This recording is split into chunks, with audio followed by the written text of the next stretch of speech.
I was the poster boy for hustle culture burnout, the kind who literally worked himself into an early grave. And then I woke up, back on my wedding night, with my Ice Queen CEO of a wife.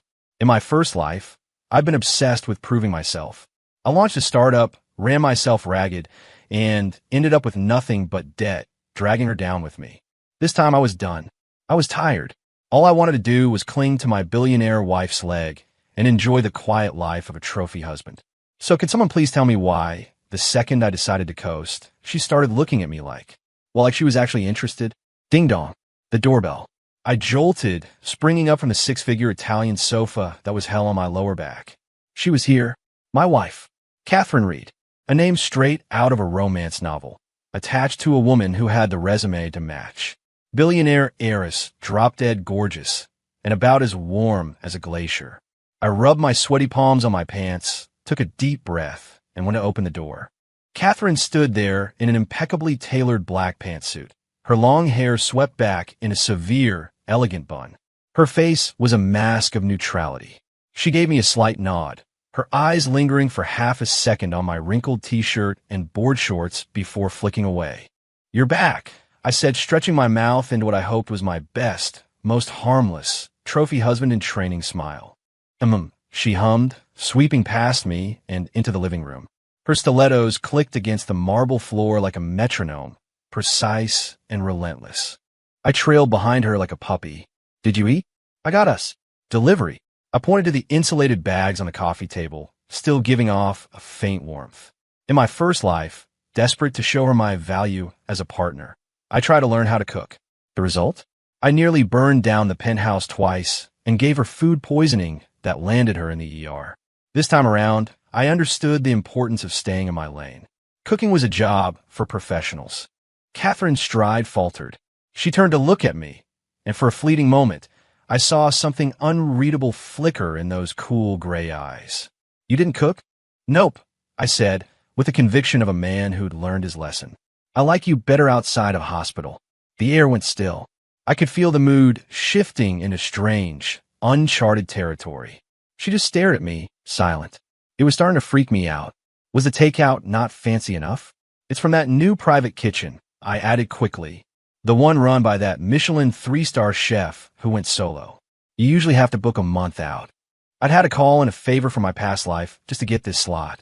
I might be committed to being a slacker, but there were professional standards to uphold.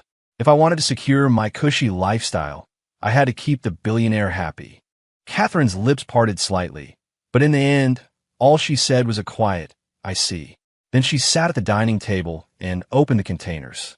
I let out a breath I didn't realize I was holding and sat down across from her. We ate in total silence, the only sound the soft clink of silverware. That suffocating quiet used to be my greatest fear. I was always scrambling to fill it, to find some topic of conversation that would prove our marriage wasn't a complete sham. But now I was content to just be a quiet, well-fed freeloader. After we finished, I quickly gathered the disposable containers and dumped them in the trash. "Easy." Catherine had migrated to the couch and was looking over some documents. I settled into the armchair next to her, flicking on the TV and turning it to some mind-numbing business channel. So, I cleared my throat, getting ready to make it official. "Catherine, there's something I want to talk to you about." She looked up from her papers. I met her gaze, speaking each word with the gravity of a life-altering decision. "I've made up my mind," I said. "I'm not launching the startup. I'm checking out." I watched her face, waiting for the explosion. In our first life, my fragile male ego was the bomb that blew up our marriage. We were a merger of families, and everyone whispered that I was a gold digger who'd only married her for the Reed family money. I was so desperate to prove them wrong, to prove I was worthy of her. I took the seed money she gave me and dove headfirst into the startup grinder. I wanted to show the world that Ethan Miller was no freeloader. Instead, I proved I was an idiot. The company went bankrupt, I was drowning in debt, and Catherine had to sacrifice a cornerstone project to bail me out, crippling her own company in the process. The shame and stress of it all eventually killed me. An aneurysm, the doctor said, a classic case of overwork. It was only on my deathbed that I finally got it. I wasn't a visionary. I was just a guy who should have stayed home and enjoyed the view. Why suffer to prove a point you can't even make? So this time I was enlightened. I was ready to be the best damn trophy husband this city had ever seen. Catherine listened to my declaration without a single twitch of her facial muscles. Why? She asked simply. Because I realized I'm just not cut out for it, I said with a shrug, laying on the sincerity. I'm not a titan of industry. I'm a guy who's good at chilling. The whole CEO thing is way too stressful for me. I leaned forward, my eyes wide and earnest. So, from now on, I'm relying on you. And I promise, I'll hold up my end of the bargain. I'll be the perfect husband. No drama. No cheating. No embarrassing you in public. Catherine stared at me. For a long, long time. So long I thought she was about to call security and have me thrown out for being so shamelessly lazy. But instead, she closed the folder, set it on the table, and stood up. Suit yourself. With those 2 words, she turned and walked upstairs. I was left sitting there, completely baffled. Suit myself? That's it? No jilling? No contemptuous glare? No lecture about my lack of ambition? This wasn't in the script. Based on my first run-through, she was supposed to fix me with that icy stare and say, Ethan, I expected my husband to be a man who could stand on his own 2 feet, not a parasite. Even though she still gave me the money last time, those words had haunted me for a decade. I scratched my head, trying to make sense of it. Did I get reborn wrong? Or was it possible that this version of Catherine Reed wasn't the same one I'd married before? The next day, I woke up whenever I felt like it. Sunlight streamed through a gap in the blackout curtains, painting a golden slash across the floor. I stretched, feeling a profound sense of satisfaction in my loosened joints. No alarm clock, no early meetings, no soul-crushing spreadsheets. This was the life. I shuffled downstairs in my slippers. Catherine was already gone, but on the kitchen island sat a perfect sandwich and a glass of milk, still cool from the fridge. Next to it was a sticky note. Her handwriting was just like her. Sharp, precise, and leaving no room for argument. Eat breakfast. I took a bite of the sandwich. It was actually good. Apparently, my declaration of professional uselessness hadn't prompted her to give up on me entirely. A good sign.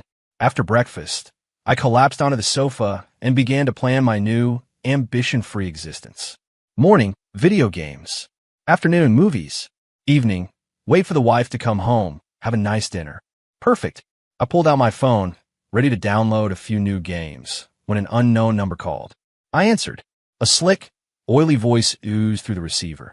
Ethan, my man. It's Rick. Big Rick Donaldson. Big Rick? It took me a second to place the name. Then it hit me. He was my first business partner from my past life. The smiling shark who'd taken my seed money and vanished. He was the one who, with a beautifully crafted PowerPoint deck full of lies, had walked away with my first round of funding, never to be seen again. My hand tightened on the phone. My voice went flat. What do you want?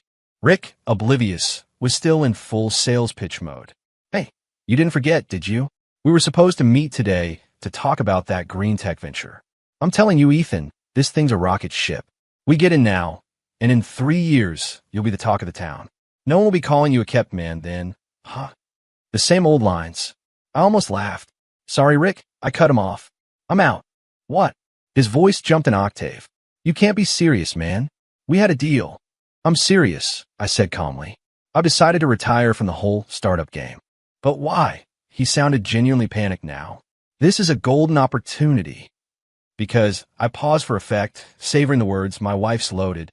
I've decided to embrace the lifestyle. I hung up before he could respond. Then I blocked his number and deleted his contact info. One smooth, satisfying motion. The world felt cleaner. I let out a long sigh, feeling a weight lift from my chest. That $5 million he'd scammed me out of. It was Catherine's money, but it had been my failure. A thorn in my side for years. This time, I wasn't falling for it. Feeling fantastic, I started humming to myself and switched on the TV. It was tuned to some talking head business show. The host was fawning over a man in a crisp suit. I recognized him immediately. Leo Vance, my college nemesis, and, in my past life, my biggest business rival. He came from money, had talent, and was the kind of guy parents loved to compare their own kids to. Next to him, I'd always felt like a second-rate clown. In my first life, his aggressive market tactics were a big part of why my company went under so quickly. And now here he was on TV, beaming with success. Mr. Vance, We hear you're launching a new project. Can you give our viewers a little teaser? The host asked. Leo flashed a toothy, camera-ready smile. It's a new venture in the AI space. I believe it's the future of the industry. I looked at his smug, punchable face and snorted. Yeah, it was the future. Too bad he picked the wrong horse. I might have been a failure as a founder, but I'd learned a few things. I knew that Leo's big project, the one that looked so impressive on paper, was a money pit. The specific technological approach he was banking on would be obsolete in 3 years. In my first life, he'd leveraged everything he had to fund it and nearly ended up bankrupt. Thinking about it now, a little sliver of schadenfreude worked its way through me. Serves you right, you jerk. Enjoy the ride down. I changed the channel, not wanting to look at his triumphant face a second longer. That afternoon, I binged a trilogy of action movies as planned. Just as evening approached, my phone rang. It was Catherine. She sounded tired. There's a gala tonight. You're coming with me. It wasn't a request. It was a summons. I blinked. A gala? I hated those things. A room full of fake people in masks, trading meaningless pleasantries. It was exhausting. In my first life, I'd attended every single one, desperate to network. This time, I just want to be a vegetable. Why did I have to go? Do I have to? I asked meekly. A few seconds of silence on the other end. Yes. Her voice was iron. Why? Because you're my husband. That again. I sighed. Fine. Husbandly duties. Beggars can't be choosers, especially when the beggar is sleeping on $1,000 duvet. Okay, I conceded. What time? 6. The driver will be there to pick you up. After hanging up, I groaned and peeled myself off the sofa to get dressed. So much for the easy life. The walk-in closet was lined with rows of brand new suits, all picked out by Catherine, each costing more than my first car. Last time, I would have spent an hour choosing the perfect one, trying to look respectable enough to stand beside her. Today, I couldn't care less. I grabbed the plainest black suit I could find and put it on. I checked myself in the mirror. Looked like I was headed to a funeral. Perfect. At 6 sharp, the driver was waiting downstairs. I got in, and the car glided silently toward a 5-star hotel downtown. When I arrived, Catherine wasn't there yet. I found a quiet corner, grabbed a glass of champagne, and watched the parade of business elites. I recognized a few faces. In my past life, I'd spent countless humiliating hours trying to get 5 minutes of their time. They'd call me Mr. Miller to my face and praise my ambition, then turn around and laugh about Catherine Reed's pathetic freeloader of a husband. As I was reminiscing, a familiar figure headed my way. Leo Vance.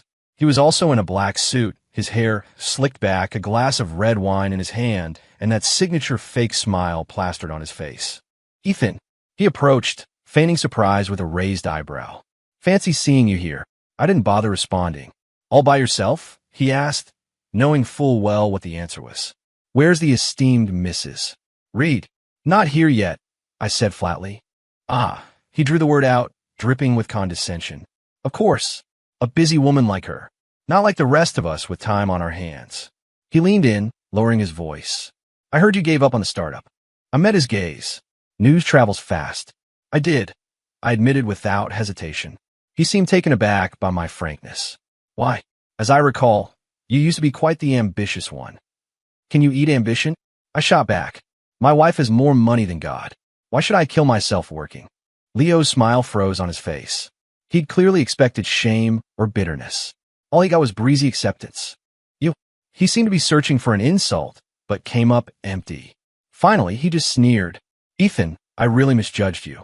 I thought you had at least a little pride.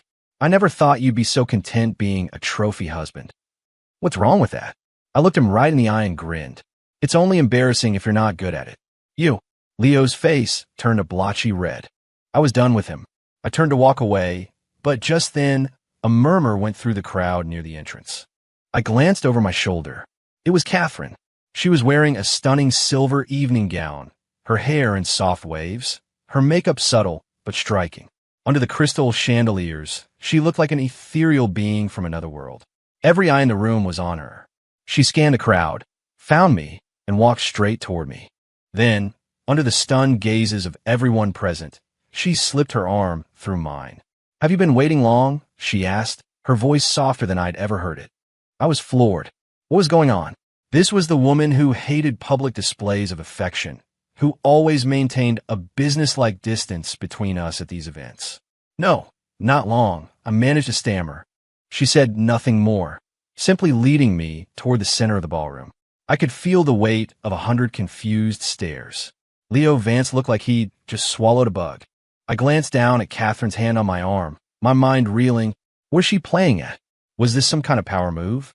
A way to claim her useless husband before I could embarrass her? That had to be it. For Catherine, appearances were everything. The gala got underway. As a major player in the business world, Catherine was a magnet for attention. A steady stream of people came to greet her, to toast her, to talk shop. And I became her silent, smiling accessory. Where she went, I went. When she talked, I stood beside her, nodding politely. A human handbag. I loved it. No pressure to perform, no need to think. Just smile. It was 1,000 times easier than my first life, where I was always trying to interject, to prove I wasn't just furniture. I usually just ended up making a fool of myself. Catherine, and who is this? A balding man with a sea level gut asked, his eyes raking over me with curiosity. My husband, Ethan Miller, Catherine said coolly. Mr. Miller, a pleasure. The man's face instantly broke into a warm, sycophantic grin as he raised his glass to me. A fine-looking man. You and Catherine make a perfect pair. A match made in heaven. I gave a tight-lipped smile and clinked his glass. I'd heard that exact line 100 times before. It meant nothing. You're too kind, Mr. Wallace, Catherine replied for me. Wallace, right? I remembered him. In my first life, I waited outside his office for 3 days straight, begging for a meeting to pitch my company. He never saw me, sending his assistant down to say he was busy. Now, he was smiling at me like we were old friends. Pathetic. Catherine, I hear your company is bidding on that South Side development project, Wallace said, getting down to business. You hear correctly. Well, Wallace Industries is quite interested as well, he said with a chuckle. But of course, if you have your eye on it, we wouldn't want to get in the way. We hope you'll remember your friends down the line. I looked at his oily, flattering face and scoffed internally. Wouldn't get in the way? I remembered exactly what happened last time. This guy partnered with a rival firm to drive up the auction price, costing Catherine's company an extra $100 million. And here he was playing nice. As I was stewing, Catherine suddenly leaned in and whispered in my ear, "Run interference for me." I blinked. She'd never asked me to do that before. She always insisted that in business, there was no difference between men and women. Before I could process it, she had placed her full champagne flute in my hand. I'm sorry, Mr. Wallace, she said, her voice smooth as silk. My husband doesn't like me to drink too much. Wallace's smile froze. A ripple of surprise went through the nearby guests. And just like that, I was the center of attention. Dozens of eyes were on me, a mix of curiosity, envy, and contempt. I stood there, holding 2 glasses, feeling like an idiot. What the hell was she doing? She was throwing me to the wolves. I forced a smile at Wallace. Sorry, she's got a sensitive stomach. Doctor's orders. Then, I tilted my head back and downed both glasses of champagne. The bubbly liquid burned a hot trail down my throat. I saw Catherine's eyes widen for a fraction of a second. Wallace just looked awkward. Oh, I see. My apologies, he mumbled, finding an excuse to escape. The crowd around us dissipated.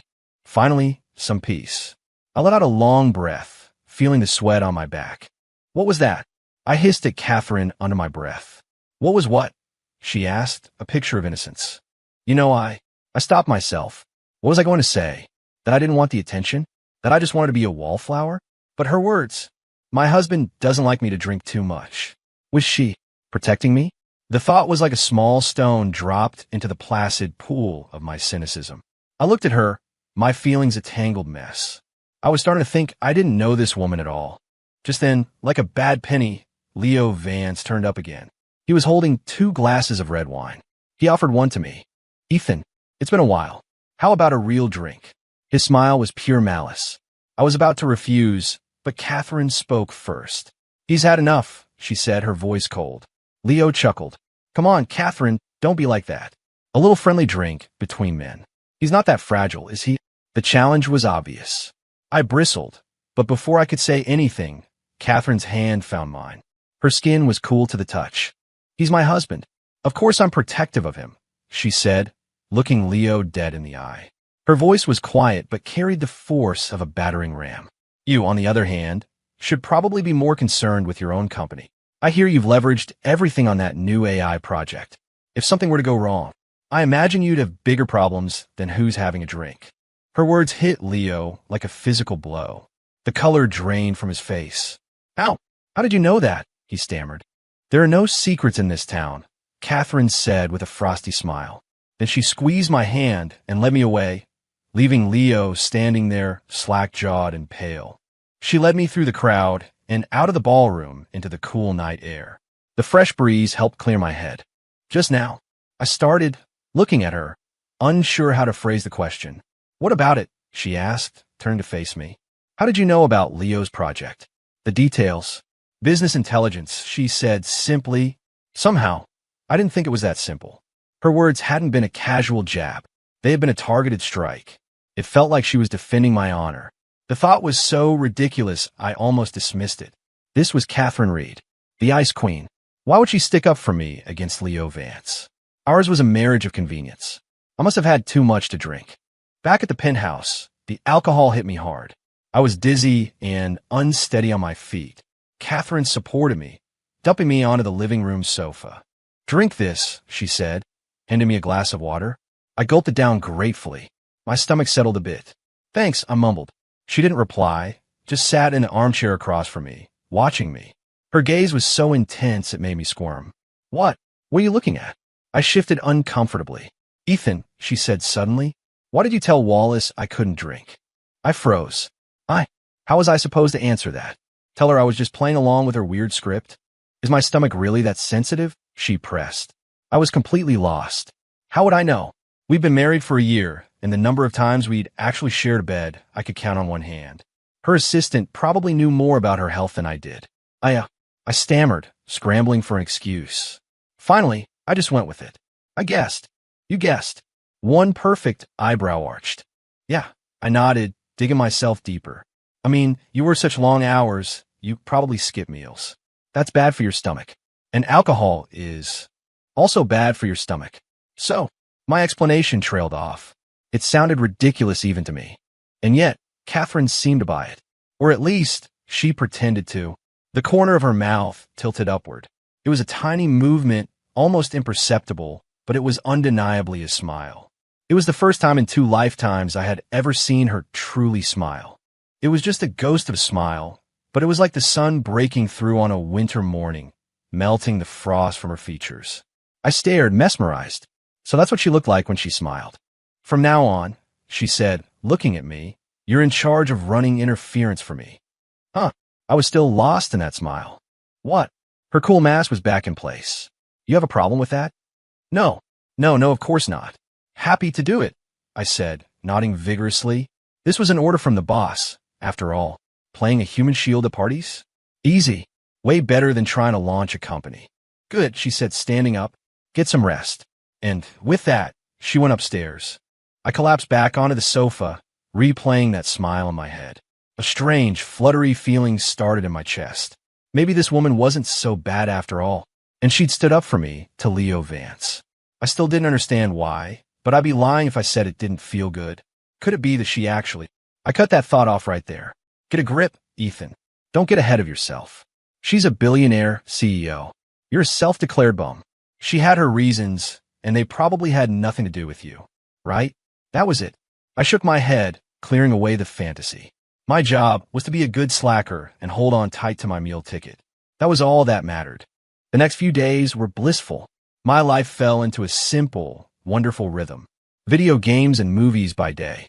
By night, Catherine would come home, and we'd have dinner together. Most of the time, I did the talking and she did the listening, but the atmosphere was 100 times better than in our first life. At least now, she didn't look at me with that disappointed, "You were such a failure" expression. Sometimes she'd even give me one of those small, fleeting smiles that tied my stomach in knots. I was starting to realize that I actually liked this life. Money, free time, and a beautiful wife. Wasn't this the dream I'd been too stupid to appreciate the first time around? One afternoon, I was sprawled on the sofa, eating potato chips and watching an old movie when my phone rang. Unknown number. I answered. A frantic female voice came through. Hello, is this Ethan? It is. Who's this? It's Chloe. Chloe Evans. You don't remember me? Chloe. It took me a moment to dredge the name from the recesses of my memory. A classmate from college. And my ex-girlfriend. Well, in my head anyway. I chased her for 4 years, and she'd never said yes.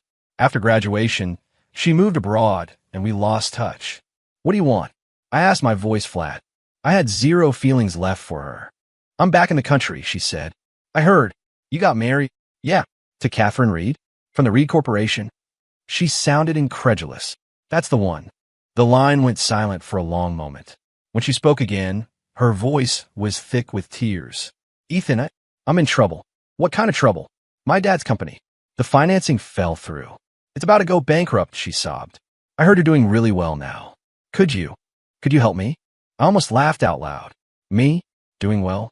Every dollar to my name came from Catherine. Sorry, I said bluntly. I can't help you. I'm broke. How is that possible? She shot back. You married Catherine Reed. You must be rich. My wife's money is her money, not mine, I said. I'm just the guy who lives in her house. You're asking the wrong person. Ethan, she shrieked.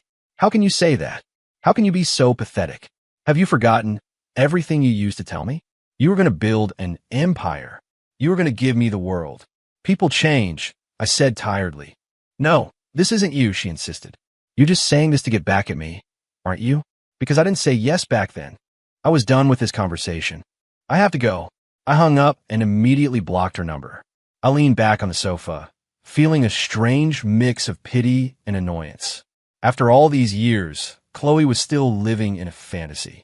Did she really think I was the same lovesick puppy who used to follow her around campus? Just then, I heard the front door open. It was Catherine, home earlier than usual. Hey, I said, sitting up. She said nothing, just kicked off her heels and walked toward me. Her face was like stone. What's wrong? I asked. Trouble at the office? She didn't answer. Instead, she tossed a manila envelope onto the coffee table in front of me. See for yourself. Confused, I opened it.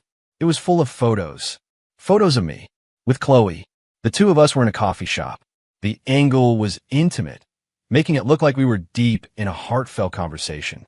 In one shot, she was gripping my hand, her face streaked with tears. My own expression, in that context, looked like one of deep concern and affection. I stared at them, completely stunned. When did this happen? I hadn't seen Chloe in person since college. What is this? I asked Catherine. You, meeting your ex-girlfriend in secret. Her voice was dangerously quiet. I denied it instantly. I haven't seen her. Really? A bitter, humorless laugh escaped her lips. So these are photoshopped. I had no defense. The photos looked real. There were no obvious signs of manipulation. But I knew I hadn't been there. What the hell was going on? My mind was a chaotic mess. Ethan, Catherine said, her eyes filled with a chilling disappointment. I thought you changed. I thought you were actually happy to just be here with me. But you're the same as you always were. A liar.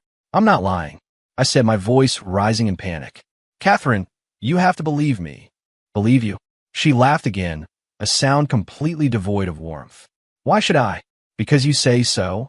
Without another word, she turned and went upstairs. A moment later, I heard the sharp slam of our bedroom door. I sat alone in the living room, a cold dread seeping into my bones. It was over. Everything was ruined. The fragile truce we'd built had just been shattered.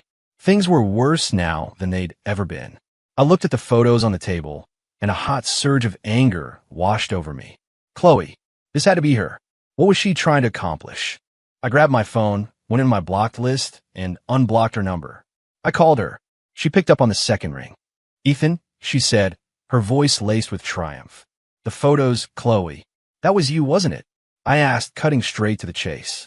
What photos? She played dumb. Don't lie to me. I roared. Why would you do this? Why? She laughed. I just wanted to show you that the woman you married doesn't trust you at all. It took almost nothing to make her turn on you. What do you want from me? I want you to come back to me, she said. I know you still love me, Ethan. You only married her for her money, to spite me. You don't love her. You're wrong, I said coldly. Whether I love her or not is none of your business.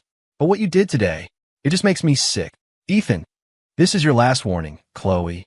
Stay away from me, and stay away from my wife, or you'll regret it. I hung up. I sank back into the sofa cushions, feeling helpless. There was no reasoning with someone like her. She was lost in her own delusion. The real problem was Catherine. How could I prove this was a setup? Those photos. Where did they come from? I thought back. The coffee shop and the pictures looked familiar. I had been there last week to pick up a document for Catherine. The place had been packed, and I'd had to wait for a while. Could Chloe have been there too? Did she take pictures of me sitting alone and then Photoshop herself in? It was entirely possible. The woman was more conniving than I'd ever realized. I found the coffee shop's number online and called. Hi, I was wondering if you have security cameras in your store. We do, sir. Great. Could you check the footage from last Wednesday between 3 and 4 p.m.? I'm sorry, sir. We can only release footage to the police. I hung up, my head throbbing. Without the security footage, I had no proof. Was our marriage really going to end over this stupid, pathetic lie? I wasn't going to let that happen. I didn't know when it had happened, but somewhere along the line, this marriage had stopped being a business transaction for me. I'd started to care what Catherine thought. I cared when she was happy and when she was sad. I liked her smiles, and I liked the feeling of safety I felt when she was home. I couldn't give that up. I stood, took a deep breath, and walked upstairs. I had to make her listen. I knocked on the bedroom door. No answer. Catherine, open the door. We need to talk. Still nothing. Catherine, I know you're in there. Please, just let me explain. It's not what it looks like. You have 3 minutes. Her voice came from behind the door, cold and clipped. I felt a rush of relief. If she was willing to listen, I still had a chance. I quickly collected my thoughts and told her everything. My theory about Chloe, the coffee shop, the doctored photos. So that's what happened. I finished. She faked the whole thing just to drive a wedge between us. I held my breath, waiting. The silence on the other side of the door was absolute. Then, after what felt like an eternity, I heard a soft click as the lock disengaged. The door opened. Catherine stood there, her face unreadable. Her eyes were slightly red and swollen.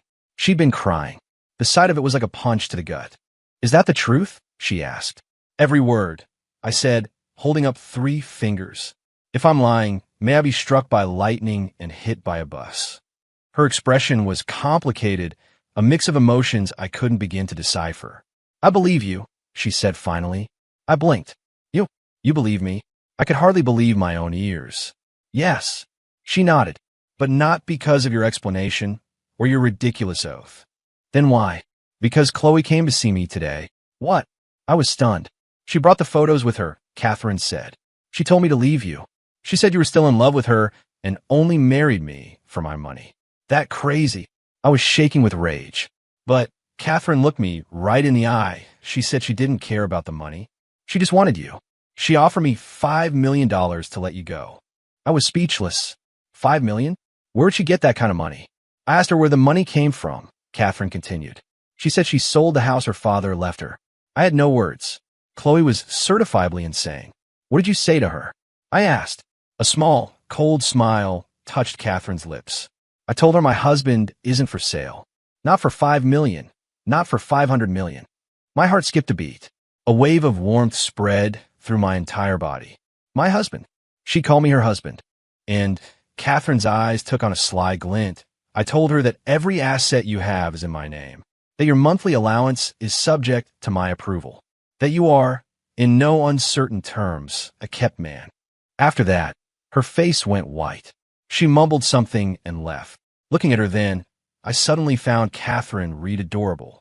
My Ice Queen wife had a wonderfully devious side. So, I asked tentatively, "You're not mad at me anymore?" She shot me a glare. "Who said I'm not mad?" she sniffed. "You're sleeping on the sofa tonight." And with that, she slammed the door in my face again. I rubbed my nose, a wide, goofy grin spreading across my face. Sleeping on the sofa was fine by me. As long as she believed me, as long as she was still willing to talk to me, I'd sleep on the floor. Humming happily, I went downstairs to get a blanket from the hall closet. Tonight, the sofa was going to feel like the most comfortable bed in the world. The next morning, I woke to the smell of bacon.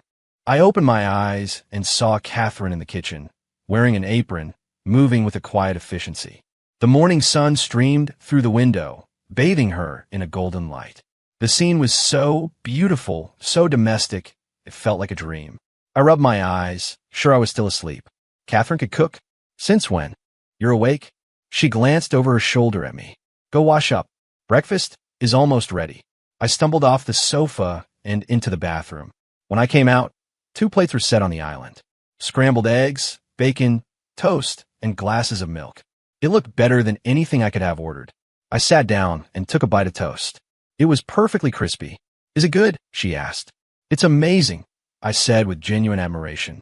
I had no idea you could cook. I learned a while ago, she said, her tone casual.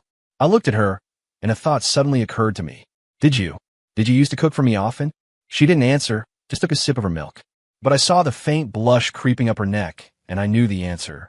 My heart ached. In my first life, I was so consumed with my work that I was rarely home.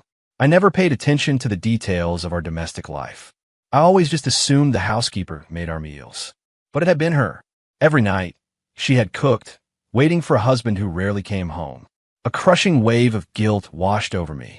I'm sorry, I said, my voice low. For what? She asked, looking up. For before. I didn't know how to finish. Let the past be the past, she interrupted gently. We're here now. I looked at her, my eyes starting to burn. Why was she always so decent?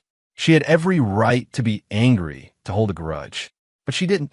She just forgave me. Catherine, I said, my voice thick with emotion. Thank you. Thank you for giving me a second chance. Thank you for believing in me. She looked surprised for a moment, and then she smiled. This time, it wasn't one of her small, hesitant smiles.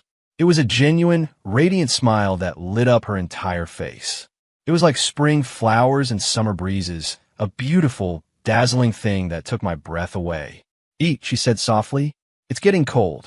I looked down at my plate and started to eat, my heart full and warm. I made a decision right then and there. From now on, I wasn't just going to be a good slacker. I was going to be a good husband. I was going to treat her right, better than she'd ever been treated before. I was going to make her the happiest woman in the world. I didn't have any money or any great ambition, but I had a heart that was, to my own profound surprise, falling in love with her. And that was enough. End.